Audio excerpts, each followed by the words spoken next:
Join us at Women of Courage and celebrate the achievements of women.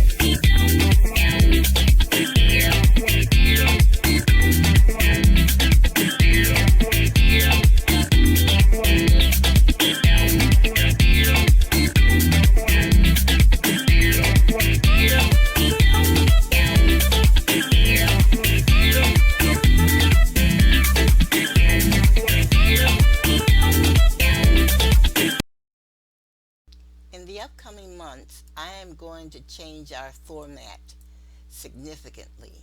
This year, we will exhaust three subjects: breast cancer in black women, voting, and the subjects for black men. Each of these ideas and subjects is essential for the black community. Our survival depends on the health of black women, our willingness to vote, no matter what, and the fortitude and determination of black males to develop. We might as well face it. The survival of any community depends on the mental and physical health of both the female and male. Children need both their father and mothers, and the community needs happy, substantial families to survive. No culture can survive without either. I want you to join me in our discussions. I want women to realize that the survival of their children is the only proof that they ever existed. Think about what I just said. Your children are the only proof that you ever existed on this earth. So when you are careless about your health and die before your time, the survival of your children is greatly reduced because they will be placed in foster care where they can be abused mentally and physically. I want men to join in learning about breast cancer and try to save the lives of their mothers, sisters, aunts, cousins, and grandmothers. I want men to begin to listen to subjects that can greatly improve their lives. I am going to play certain speeches regarding the need to vote. There will be speeches of Obama, Stacey Abrams, and others. I am also going to discuss Shirley Chisholm, Constance Baker Motley. She is the first African American woman to ever become a federal judge. All in all, I hope you will enjoy the new format and be greatly encouraged in your life. Also, thank you for listening and growing with us. Hello, and thank you for joining us tonight. The Georgetown Law Students for Democratic Reform are excited to welcome you to tonight's event, a conversation with Congresswoman Eleanor Holmes Norton on DC statehood and voting rights. First off, we would like to thank Congresswoman Norton for graciously speaking with us tonight about these important and timely issues, and Professor Francois for moderating this event. We would also like to thank the Georgetown Law ACLU for co-sponsoring this event. We would like to remind you that tonight's event is being recorded and will be made available in the coming days. We will try to reserve 10 minutes for questions, so feel free to post your questions in the Q&A portion of the chat. Granting equal representation to the more than 700,000 mostly Black and brown residents of DC is one of the most important civil rights issues facing our nation today. In just the past year, DC residents were denied critical coronavirus relief funding, faced violence during protests for racial justice, and endured an insurrection incited by the former president. The district's lack of autonomy in these instances points to the urgent need to make DC the 51st state. And the disenfranchisement of DC residents cannot be separated from the national efforts to deny representation to people of color. We are now witnessing renewed efforts to deny voting rights to Black and brown Americans on the state level throughout the country, fueled by the myth of widespread voter fraud. Thanks to the leadership of Congresswoman Norton and the hard work of grassroots organizers, the U.S. House of Representatives passed H.R. 51, the Washington, D.C. Admission Act, last week. And in March, the House passed H.R. 1, the For the People Act, which would expand voting access, end partisan gerrymandering, and increase transparency and accountability in Washington. The fate of these bills, however, remains uncertain in the Senate. GLSDR is proud to work on these issues and fight for a fairer, more representative democracy. We look forward to discussing these issues at this evening's event. Our moderator for this event is Professor Aderson Francois. Professor Francois is the Anne Fleming Research Professor at Georgetown Law Director of the Voting Rights Institute, and the Director of the Civil Rights Section of the Institute for Public Representation. His scholarly interests include voting rights, education law, and the history of slavery and Reconstruction. In 2008, President Barack Obama's transition team appointed Professor Francois as lead agency reviewer for the United States Commission on Civil Rights. He has testified before Congress on civil rights issues and filed numerous briefs at the U.S. Supreme Court and state Supreme Courts. And we are especially excited to welcome Congresswoman Eleanor Holmes Norton. Congresswoman Norton is now in her 15th term as the representative for the District of Columbia. She serves on the Committee on Oversight and Reform and the Committee on Transportation and Infrastructure, and is the chair of the Subcommittee on Highways and Transit. Prior to her congressional service, she served as the Assistant Legal Director of the ACLU, specializing in free speech and sex discrimination cases. In 1970, she joined the New York University Law School faculty and was appointed the head of New York City's Human Rights Commission. In 1977, she became the first woman to chair the U.S. Equal Employment Opportunity Commission, and in 1982, she became a professor here at Georgetown Law. She has served in Congress since 1990, where she has been a champion of civil and human rights and brought significant economic benefits to her DC constituents. Congresswoman Norton has been fighting for DC statehood for more than 30 years and introduced the DC statehood bill for the first time during her first term in Congress. Thank you again, Congresswoman Norton, for joining us. I will now hand things over to Professor Francois. Thank you so much, Alex, and welcome everyone, and welcome again, Congresswoman Norton. It's an honor and a pleasure to have you here with us. The main topic of our discussion today, obviously, is DC statehood. But before we get into that, I was hoping you could share with the audience a little bit about the fact that you serve currently as a delegate representing DC in the US House of Representatives. And I was wondering if you could share with us what is the process for becoming a delegate and what powers do you exercise as a delegate in the House, and how does that differ from other members of Congress? Well, I appreciate that question because it's an important question to get straight. The member from the district, it can be labeled either a congresswoman or a delegate. I don't like the name delegate because some state officials, state representatives are called delegates. So most people call me Congresswoman. There is really no difference between me and other members of Congress except for one important difference. And that difference is that when the final vote is taken on the House floor, even if the matter affects only the District of Columbia, everybody can vote on it except the member from the District of Columbia. My statehood bill, of course, would grant us the same rights as everyone else, but I do want Georgetown law students to know that I have every right that other members have. I chair a subcommittee. I even vote on the House floor in the Committee of the Whole when Democrats are in power, as they are now. But I want what every jurisdiction is entitled to, especially a jurisdiction like my own, which pays the highest federal taxes per capita. Remember that number, the highest federal taxes per capita in the United States. Thank you, Congressman Norton. Over the last few weeks, we've been privy to a lot of debates about DC statehood. Much of it has been, at least from some members of Congress, done in bad faith. And we can sort of put the statements aside. So my first question to you is, if you were speaking to an audience with a good faith, open mind, what is the best case you would make as to why DC deserves statehood and full and equal representation in Congress? I suppose the best case is that the residents of their nation's capital have more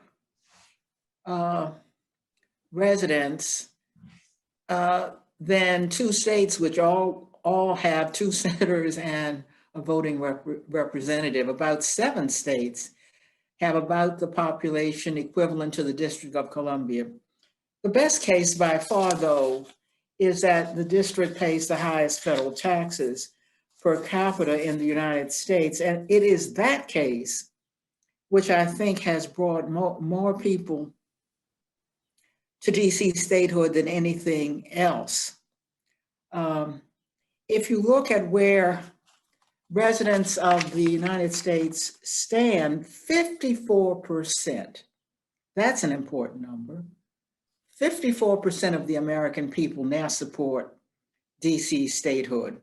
How did it get to be that way? Largely because people learned what they did not know about their own capital. Some thought we had the same rights they had, others didn't know. They were all over the map. But the hearings informed the American people. And those hearings and the markup made them understand. And so we get to 58% agree that DC should be made a state when taxation without representation is presented. That includes 42% of Republicans. And it is really quite evenly divided. It's college and non-college educated students, it's young and old, it's Black and white voters. It's very much across the board. In swing states, 57% of the American people support DC statehood. So you can look at it from many different angles, but the latest statistics, and by the way, the poll I was quoting from was very detailed. If you look at the latest statistics which inform people about their own nation's capital, what apparently few did not know. I think if anything, I may have confused people because I go on the floor often to speak, as I can. I can do everything any other member can do except that final vote. But most of the time I'm talking about legislation. Of course, I'm often talking about DC statehood and DC home rule and matters affecting the district. But most of the time, I'm simply talking about the bills that are on the floor for the day. The DC statehood bill has helped the American people focused on the District of Columbia itself and the rights it does not have. Thank you. Congresswoman, well, I wonder if you can sort of explore that a little bit. Because one of the things that you emphasize is this notion that DC pays the highest per capita in terms of taxation, and yet DC is not represented in Congress. And I wonder if you can talk a little bit about the difference between, say, granting DC residents representation in Congress, giving them the right to vote, without necessarily granting DC statehood. I'm sorry, granting DC what? DC residents. In other words, is there a difference in your mind, or could you conceive an instance in which DC residents are able to vote, to have a full voting representation without necessarily DC itself being a state? Yeah, we have tried that. We've tried to get voting rights for the District of Columbia. We've simply not been able to get that. And when we weren't able to get that, we said, why not go for full equality for statehood itself? We've tried many iterations to try to get the district at least some of the rights that other Americans have, but there's no reason now to focus on anything about full equality for the residents of our nation's capital. The other point I wanted to raise with you, if you could, and give you a chance to respond, is that those folks who are opposed to DC statehood will sometimes point out that while it is true that DC pays taxes without representation, it is also true that DC gets some unique forms of support from the federal government that other states do not get. For example, outside of juvenile cases, DC itself doesn't have to run its own criminal justice system. The Public Defender Service in DC, which is reputed to be the single best public defender service in the country, is fully funded by the federal government, as opposed to being funded by DC. So some folks will point out that DC does have some advantages by being DC that other states don't have.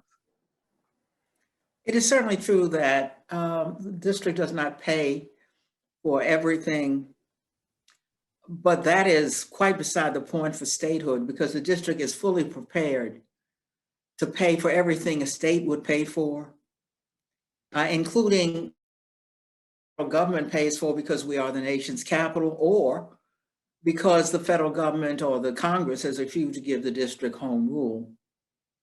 So there's no hesitancy on the part of the district to pay for everything a state pays for. In fact, the district is doing very well. More people want to live in the district than the district has places for.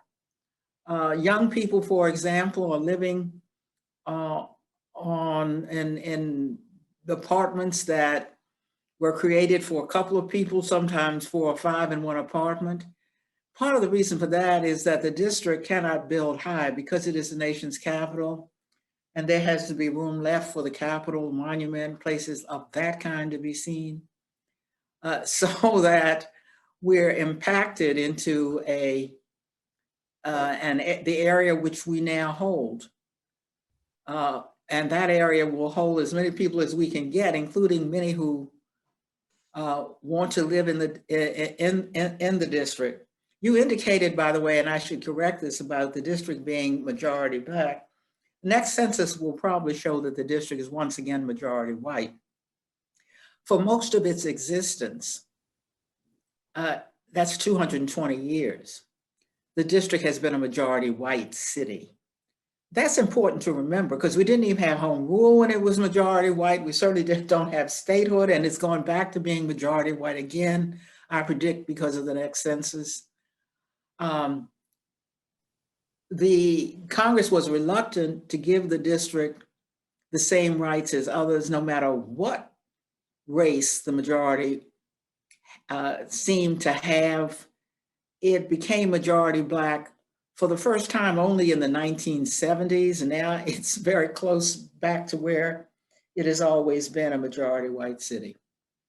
Mm-hmm. So in terms, as a practical matter, if DC were to achieve statehood, again, for the benefit of the audience, how would you imagine, how do you envision working out the practical realities of the actual seat of the federal government? The actual what? The practical reality of how to deal with the relationship between DC as a state and the need for the federal government to exercise dominion over the actual seat of government. The statehood bill carves out 10 square miles that people think of as the capital, we call it capital. Mm-hmm. But our 8 wards would be the District of Columbia. That's all we want. And does the carve out essentially track the map that DC had come up with, I recall, during the last drafting of its constitution back in 2016, if I recall? Yes, and that was carved out then. 86% of the DC residents supported statehood. We carved out that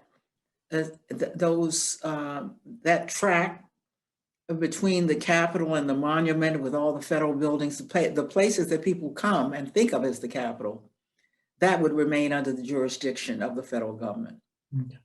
And as a last question before we turn to the politics of it all, I take it from your answers to my prior question that you would absolutely reject the claim that the solution to giving DC representation is to simply have the territory that is now DC to sort of retrocess into Maryland. Well, Maryland Maryland gave the land in perpetuity for the nation's capital.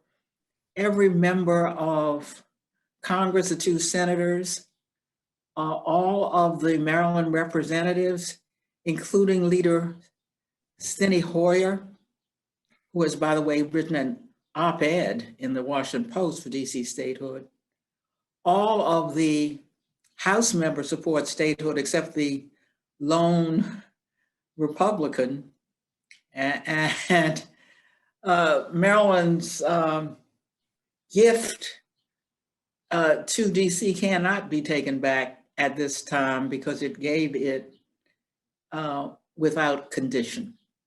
Mm-hmm. Back in, I believe, the early 1990, while President Clinton was in office, there was a fairly big lawsuit that was brought. A what? A lawsuit that was brought to seek to get DC residents a representation in the House. In fact, the lawsuit was rejected, and the person who wrote the majority opinion was actually then Judge Garland. And one of the things that was discussed in the opinion was that from the 1790s on, DC residents actually voted, even after the land had been given to DC. DC residents actually voted in Virginia and Maryland elections for Congress. Yes, the DC residents did continue to vote. And indeed, when the land finally reverted to the federal government to become the nation's capital, the residents of those states protested that they had lost their vote because they had become part of the nation's capital. It was a real double cross. And they had every reason to suppose they wouldn't lose their representation simply because they gifted land for the nation's capital. Yeah. I think sometimes it surprises people to know that when the so-called seat of government clause was drafted, there was virtually no discussion at all anywhere in the debates that showed that folks intended for the residents in DC not to be able to vote. That was an issue that was never, ever, ever settled. So it's always interesting when folks talk about what the quote unquote founders intended, since in fact that was an issue that was actually never debated at all. There's simply important point. That's a very important point. Yeah, yeah.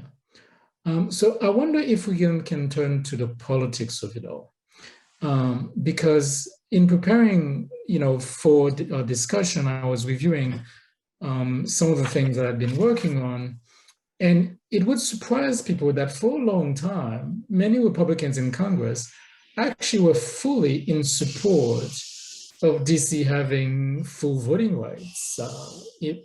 None other than former Senator Orrin Hatch even published an article in the Harvard Law Review basically advocating for full representation.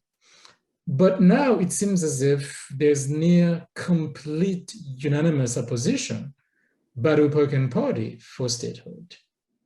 How do you explain that? How do you account that change? I don't know how to explain it except the polarization of the Congress and the fact that we now want to be a state. You've had Republicans supporting full voting rights as long back as the 50s for full voting rights for DC residents, for Republicans. And remember, Republicans controlled the House often and tried to get it. It was Democrats, mostly some Southern Democrats, who stood in the way of full representation through the vote. Mm-hmm. So looking at the sort of political landscape right now, we know that the bill passed the House. How do you see things proceedings in the Senate as we sit here today? Well, I have every reason to be hopeful in the Senate. The Senate was late organizing this year because of one issue, and that was the filibuster. Democrats know they got control of the Senate narrowly, but they have control of the Senate really because Republicans let the filibuster stand in the way of getting anything done. So the people gave the Senate to the Democrats. The Democrats tried, in fact, held up organization in an effort to get rid of the filibuster. They did not succeed, but it does show that they are determined, if they want to stay in power and get anything done, to get rid of the filibuster. So I'm very hopeful, because if the filibuster goes for anything else, it'll have to go for DC statehood too. So if that were to happen, as many folks have pointed out, the reality of DC demographics is that the moment that DC becomes a state, the Democratic Party is guaranteed to have 2 additional Democratic senators, for the foreseeable future, which would radically, arguably change the balance of power. Do you think that's an insurmountable obstacle, the fact that granting DC statehood would automatically change the balance of power of the Senate? Certainly not insurmountable. It is true that most states have were given statehood 2 at a time. It was thought one was Democratic, one was Republican. Hawaii and Alaska were the last 2. And by the way, they flipped soon after. Mm-hmm. The difficulty for the district, of course, is that it doesn't have a partner. And so it's going one by one, one at a time, rather. But look where we are, 54% support DC statehood, even without a partner. Well, I guess there's arguably a partner, but that partner would also be Democratic. Puerto Rico could arguably be a partner, right? Who? Puerto Rico? Well, Puerto Rico's delegate is Republican, but most people believe Puerto Rico would be Democratic. Yeah. And has there been any talk at all of having DC achieve statehood while still maintaining a balance in the Senate, perhaps by splitting a Republican state? Or is that too fanciful to even consider? By doing what? By splitting a Republican state. By splitting a Republican seat so that one would have to be? By splitting a Republican state into 2. What Republican state would that be? I can imagine Texas, for example. There's been no talk of that, and no state wants to be split in order to help DC. So that's not even on the table. Mm-hmm. So as we sit here today, you are hopeful that, in fact, DC stands a chance, assuming we get rid of the filibuster.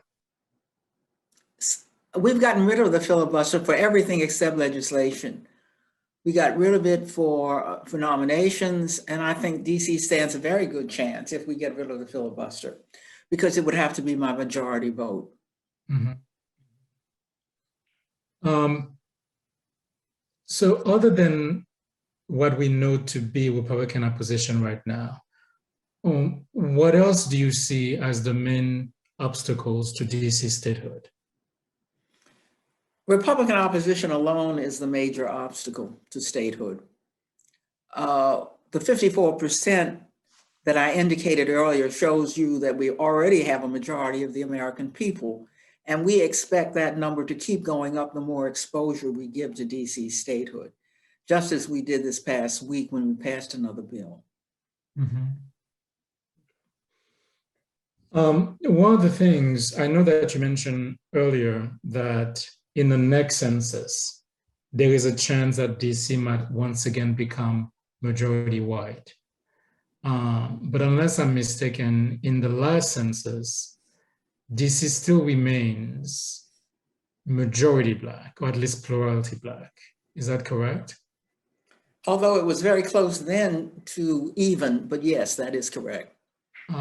So if DC would become were to become a state, it certainly would be the first state in the country that is majority Black. That is what? Majority Black. It would, well, majority, yes, Yeah. but I'm not sure. Go ahead. Do you think there would be any sort of significance to that? I don't. As I indicated, for most of its existence, the district was majority white. That didn't seem to help us at all. Okay. Because what I'm struck about is that the case that you're making for DC becoming a state is different than that which others have made for it. Because a lot of folks talk of DC statehood almost as a question of racial justice. But at the beginning of our conversation, you simply emphasize not the issue of racial justice, but simply the plain fact that DC pays more taxes per capita than any other state in the country. So I'm curious to know whether or not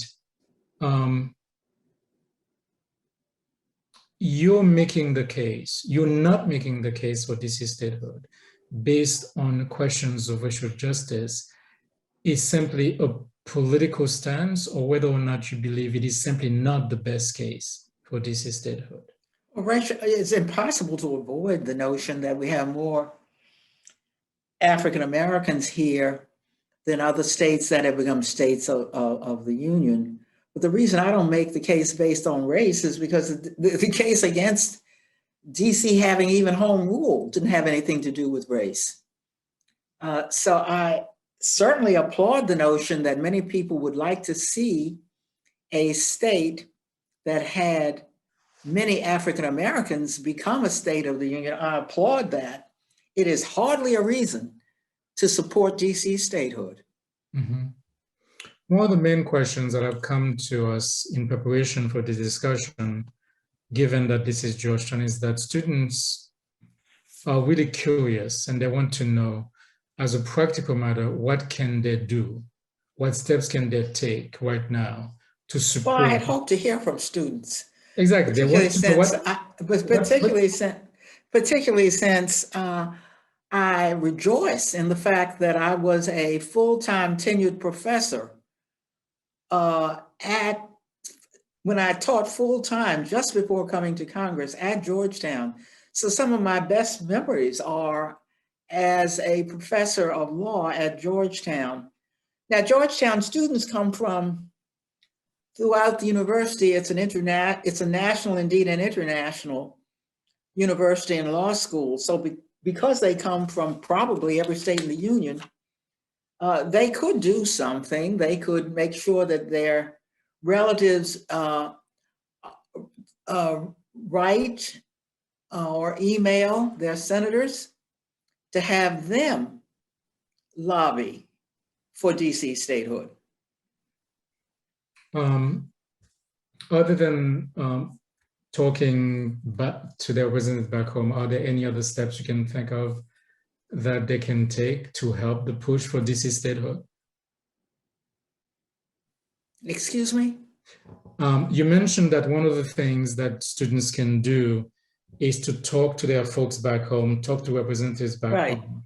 But now, when they're at Georgetown, when they're in DC, particularly right now, are there any actions that they can take to support the move for DC? Well, yes, there is an organization here called DC Vote, which often asks people to come out or to go online with them to promote DC statehood. So they are a very, very effective organization right here in the District of Columbia. Lastly, in terms of DC statehood, because I know the students also wanted us to talk a little bit more broadly about voting rights in general. But one of the questions that they were hoping that I would ask you is, given that you've been in Congress since 1990, and given that you've studied the issue of DC statehood for even a longer period of time, in your view, how has the debate over DC statehood changed or evolved, if at all, since you were first elected to Congress? Well, the debate has changed because we've tried many iterations of ways to get full equality. So sometimes we were talking about voting rights.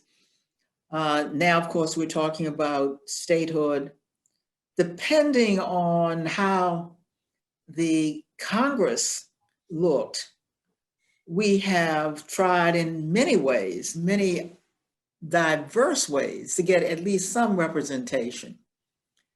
Now, with Democrats in control of the House, Senate, and presidency, it makes no sense to do anything except go for the full enchilada, statehood for the residents of the District of Columbia.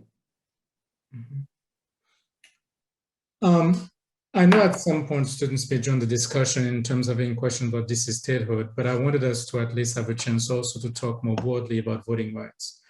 And the reason why is that on the one hand, DC statehood would certainly result in a large expansion of voting rights, if you will. But at the same time, we've been seeing since the election in November a push around the country by many, many states to restrict voting rights, to adopt measures, if you will, that would limit access to the ballot box. And I guess my broad question for you is that, can you speak a little bit about your view of the current state of voting rights in America right now?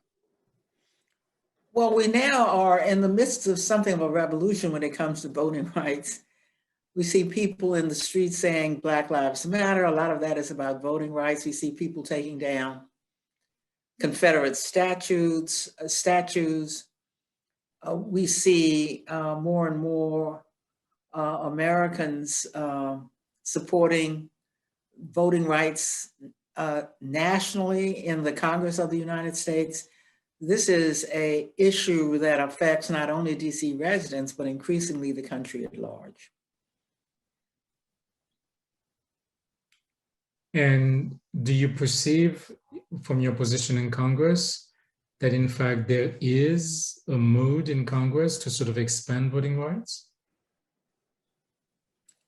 Yes, of course. The Voting Rights Act, for example, is the latest statute to try to expand voting rights throughout the United States. Okay. We're starting to get some questions from the audience. And there are two main questions that so far folks are interested in asking you. The first has to do with the 23rd Amendment. And the question is whether or not you believe or you perceive that the 23rd Amendment might serve as an obstacle, or does it serve as an obstacle or difficulty in achieving DC statehood? Well, that's about all Republicans have to hang their hat on. The district in 1960 did get the right to vote for president through the 23rd Amendment. Now, if we get statehood, that gave us 3 electoral votes. If we got statehood, we'd have to do something with those electoral votes. My bill, my DC statehood bill, does nullify the enabling statute, but since the 23rd Amendment occurred through a constitutional change, there would have to be a constitutional change to get rid of it. My own prediction is that this would be the fastest amendment ever passed, an amendment to get rid of the 23rd Amendment, which would apply only to the president. Of course, he votes other places and homeless. So I think that amendment would sail through the country faster than any amendment you've ever seen. Certainly faster than the 23rd Amendment did in the first place. Why do you suppose that would be the case? Well, because you would have a redundancy there with the homeless being able to vote, for example. That's all that's left in that strip of land. And that redundancy, Republicans would be the first to want to wipe out since we can't have 3 electoral votes through statehood and then have another 3 electoral votes left over from the 23rd Amendment. Related to that question, another question that we're getting from the audience is, other than the 23rd Amendment, what other constitutional obstacles do you see to achieving statehood? For the life of me, and I think any constitutional scholar who was honest would say the 23rd Amendment is the only constitutional impediment, and that's easily dealt with.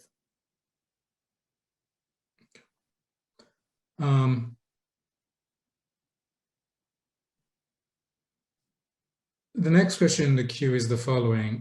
Congresswoman Norton has proposed DC statehood for many years, including other times with unified democratic control, 2009, for example. But it seems like now it is receiving more attention and seems closer to reality than ever before. What makes this time different as opposed to, say, 2009? In 2009, I did try to get statehood, but it looked like, because we control the House and the Senate, that we'd have a better chance of getting representatives, a House vote. And that's what we tried to do. In fact, I got that bill through the House and the Senate, and we would at least have a House vote, except that the Republicans attached an amendment that would have wiped out all of the district's gun safety laws. So I had to leave that House vote on the table. Do you perceive that there might be do you anticipate there might be a similar tactic, for example, in the Senate? Do I perceive what? Do you anticipate there will be a similar tactic in the Senate? What tactic would that be? Attaching a poison pill to the bill, for example? No, I don't see that as what's holding us up in the Senate. So what's holding us up in the Senate is the filibuster, pure and simple. The Republicans have not come forward with any other reason for us opposing DC statehood. So if I understand, just for the benefit of the audience then, the only way for DC statehood to occur then is if we get rid of the filibuster. Say that again? Is it the only way that you anticipate DC statehood will happen is for the Senate to get rid of the filibuster? Certainly so. I don't see any legislation passing without getting rid of the filibuster. That applies to DC statehood, but it applies to almost every other piece of legislation as well.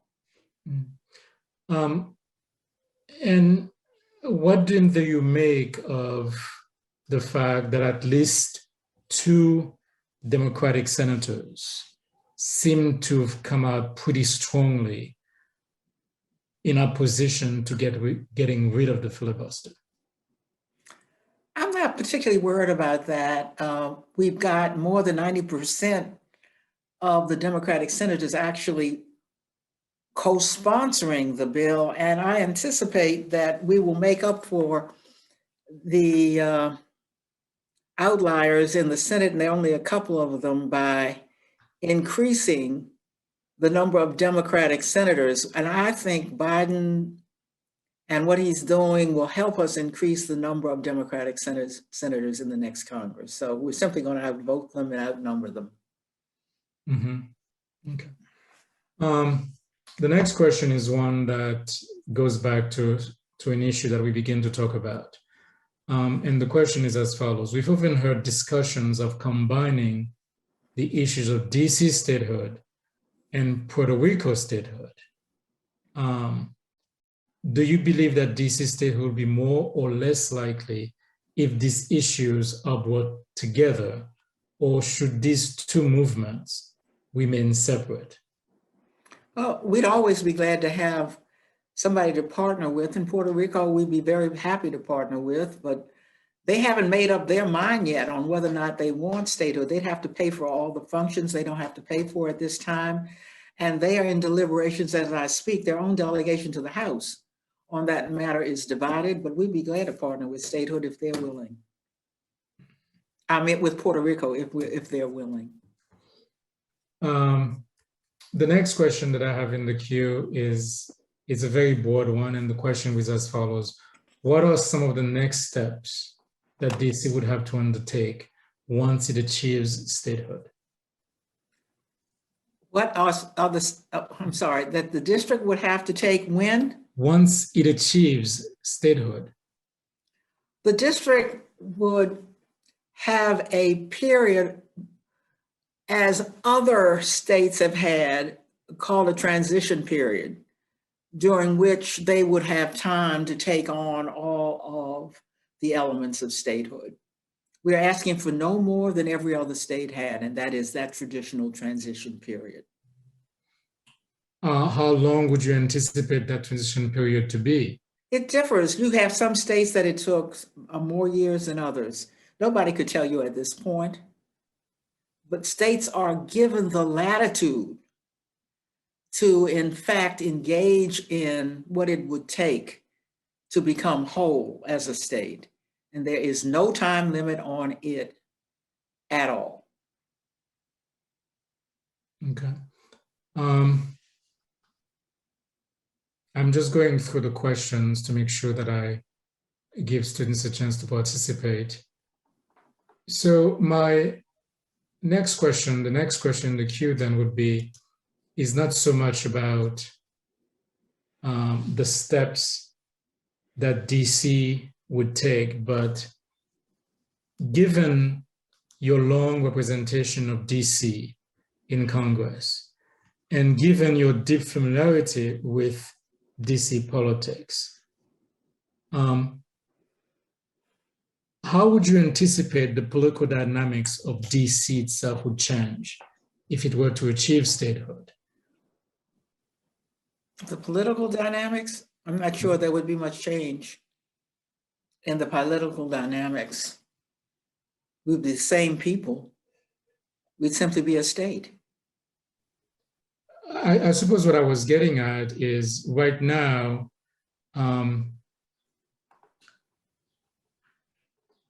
local politicians in DC don't run for the House and don't run for the Senate. I suppose if DC were to achieve statehood, the floodgates would open up, if you will. And given your long experience in DC politics, what would you predict would happen to DC politics? Well, first of all, the council would immediately become the legislature of the new state, and the mayor or governor would have to set a time limit for a time period for people to run for the office in the new state. Okay. I think we've covered all the questions that the students have. And I suppose my last question is not really a question, but simply giving you the opportunity to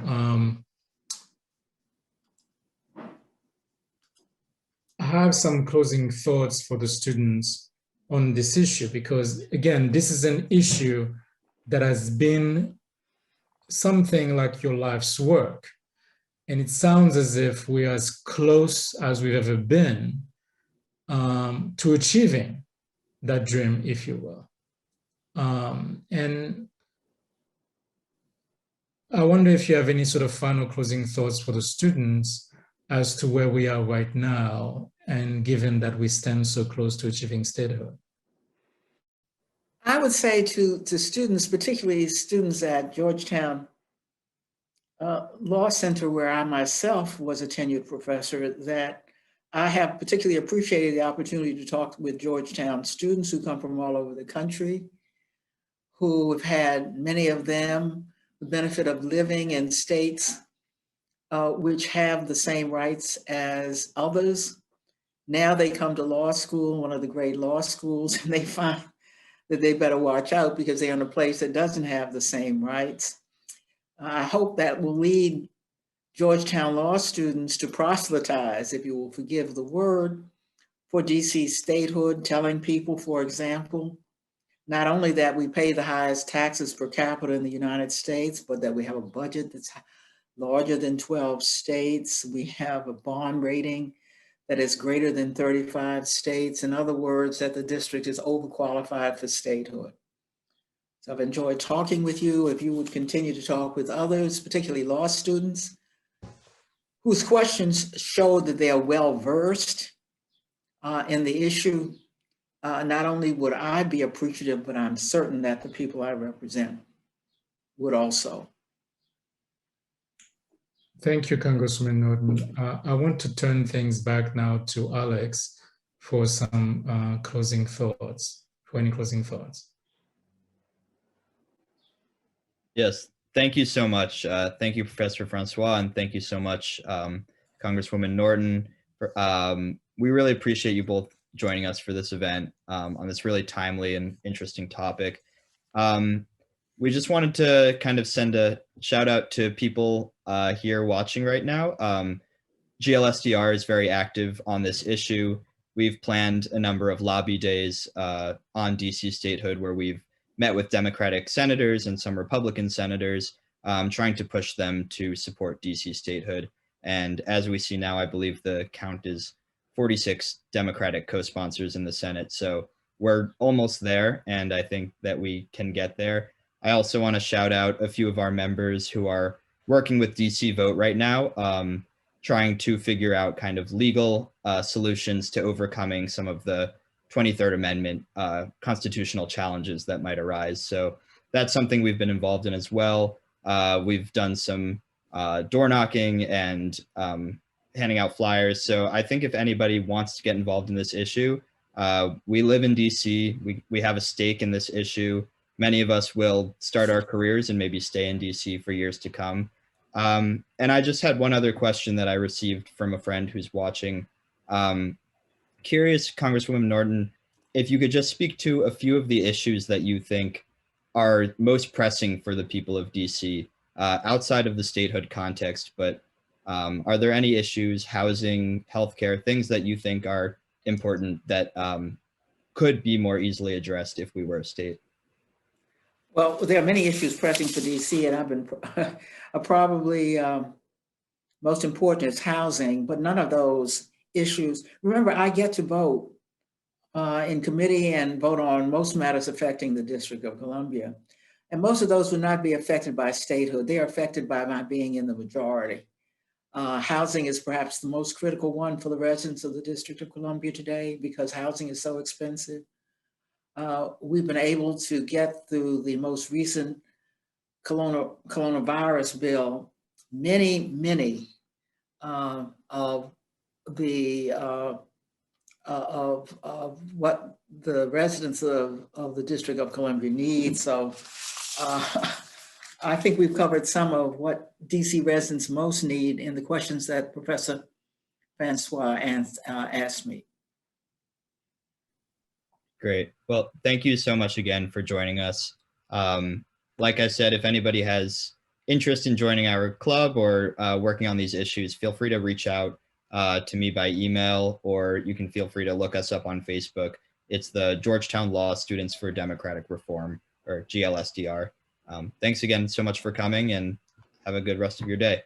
Thank you. Have a good evening. Thank you again, Congresswoman Norton. I am going to pause for a second to take a short break while you listen to information regarding willpower and encouragement. It is all a matter of learning new behaviors. And please remember, it is easier to build strong minds than to repair injured people. What I said is a modification of a quote by Frederick Douglass. He said, "It is easier to build strong children than to repair broken men." Now for my break. The Women of Courage show broadcasts on WHPR Channel 88.1 FM every Friday from 3 to 4 p.m. and every Sunday from 8 to 9 a.m. Please remember, if you're not in your car or near a radio when we broadcast, we can be seen and heard on your computer if you go to TV33WHPR.com. Again, TV33WHPR.com. Scroll down to the bottom of the page and click on the link WHPR 88.1 FM and listen to the show. We can also be heard on your phone if you download the app WHPR TV Detroit Live. Or you can listen to us on Roku at WHPR TV Detroit Live 88.1 FM.